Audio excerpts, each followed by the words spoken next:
આ તરફ ગાંધીધામ શહેરમાં ગેસ સિલિન્ડરની અછત જેવી સ્થિતિ ઊભી થતાં જ નાગરિકો પણ મુશ્કેલીમાં મુકાયા। વહેલી સવારથી જ અનેક વિસ્તારોના લોકો ગેસ એજન્સી અને વિતરણ કેન્દ્રો બહાર લાઇનમાં ઊભા જોવા મળ્યા હતા।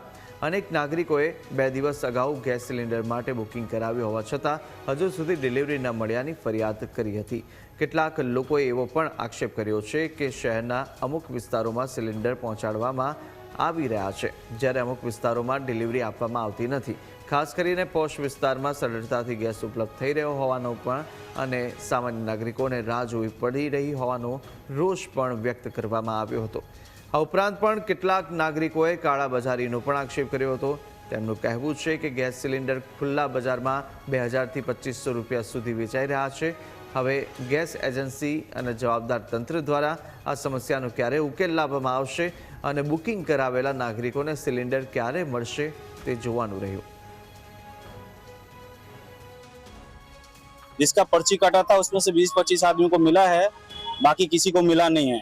उन लोगों ने बोला कि 3 बजे खुलेगा, बाकी पर्ची कटेगा, सबको मिलेगा। उसी टाइम से सब वेट कर रहे हैं, कोई अभी तक इधर जवाब देने वाला नहीं है। ना 3 बजे ऑफिस खुला है, न कोई यहाँ पे पहुंचा है। आदमी बिना खाए पिए, कोई किसी का रोजा है, कोई ड्यूटी करके नौकरी छोड़ के आया हुआ है, कोई ऑफिस बंद करके आया हुआ है, कोई दुकान बंद करके आया हुआ है, ना यहाँ पे नंबर है ना कुछ है, कोई यहाँ पे उपस्थिति नहीं है। आदमी करे तो करे क्या। जनता यहाँ गैस के सिलेंडर के लिए अभी लाइन लगा के खड़े हैं और अभी तक कोई तरह से सेटिस्फेक्शन वाला कोई जवाब नहीं मिला इनको। और अभी तो ये शुरुआत है। इस तरह से अगर गैस की तकलीफ होगी तो आने वाले समय में बहुत परेशानी होगी लोगों को। અત્યારે હું ગાંધીધામના સુભાષનગર વિસ્તારમાં આવેલા ઇન્ડિયન ગેસની જે એજન્સી છે ત્યાં આગળ ઊભો છું। આપ દ્રશ્યોમાં જે પ્રકારે જોઈ શકો છો કે એજન્સી છે તેની શટર ડાઉન પડેલી છે અને મોટી સંખ્યામાં અહીંયા નાગરિકો ઉપસ્થિત થયા છે।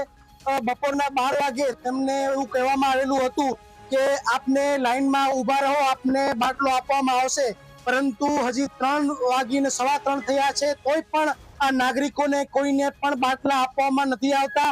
અને આ ઉભા નાગરિકોનો એવું કહેવું છે કે જે અલગ વિસ્તાર છે, જે પોર્શ વિસ્તાર છે ત્યાં આગળ બાટલા આપવામાં આવે છે, પરંતુ જે આ નાગરિકો અહીંયા ઉભા છે તેમને આપવામાં નથી આવી રહ્યું। એમની સાથે અન્યાય કરવામાં આવી રહ્યું છે અને ક્યાંક ને ક્યાંક એવું પણ કહેવામાં આવ્યું છે કે કાળાબજારી અહીંયા કરવામાં આવી રહી છે। 2,000 રૂપિયામાં 2500 રૂપિયામાં બ્લેકમાં બાટલાઓ આપવામાં આવી રહ્યા છે અને ગોડાઉન પર પૂરતો ભંડાર છે, પરંતુ નાગરિકોને આપવામાં નથી આવી રહ્યું। તે પ્રકારના જે છે તે નાગરિકો દ્વારા ખાસ કરીને કહેવામાં આવેલું છે અને નાગરિકોમાં ખૂબ રોષ જોવા મળી રહ્યો છે। આ બાબતે સવારથી લોકો અહીંયા ઉભા છે, ભૂખ્યા તરસ્યા લોકો પોતાની નોકરી ધંધા મૂકીને પણ અહીંયા આવ્યા છે બાટલા માટે।